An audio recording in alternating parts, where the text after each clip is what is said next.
see this distinction. They see this divine being and human being in the one God. And this is a paradox because at this time, God is one being, but he's also two beings at the same time. A paradox is not a contradiction. It's actually a reality. When you say something is a paradox, it means it's a reality that seems contradictory on its face. But when you take, upon closer examination, you see, oh, okay, these are two different things that are two opposite things that are true at the same time, but in different ways. Divine being, human being, divine person, human person. God is one in his eternal essence as he's always been, his eternal personhood, prior, outside, notwithstanding the incarnation. But in the incarnation, he takes on a second personhood, a second type of being, a humanity, which is a personal being. Humanity is a person, is a being. Um, and they say, oh, okay, Jesus created the world. Okay, got it.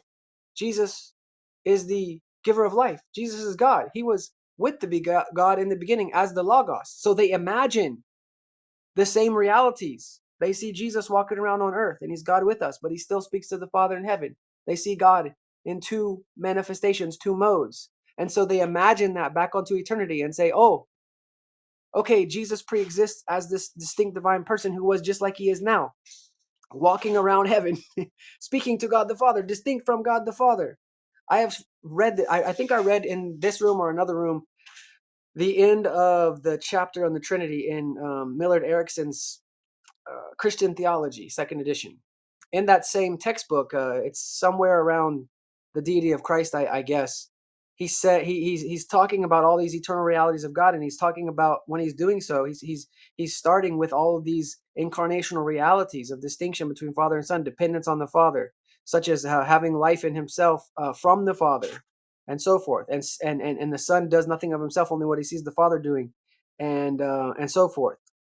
As I hear, I judge, etc. And he makes a statement: what is true in the incarnation is true in eternity, something to that effect. And when I read that, I said, really? Number one, that's unsubstantiated. But number two, why? What makes you think that? Except that you have to think that. And that's what the doctrine of the Trinity is. It's predicated on a faulty question and comes up with a faulty answer because of a faulty methodology of imagining the incarnational realities back onto the the Godhead and eternity past, and superimposing it onto the Godhead and onto eternity past, including begottenness of the Son, which is a reference to the incarnation of the birth of Jesus Christ.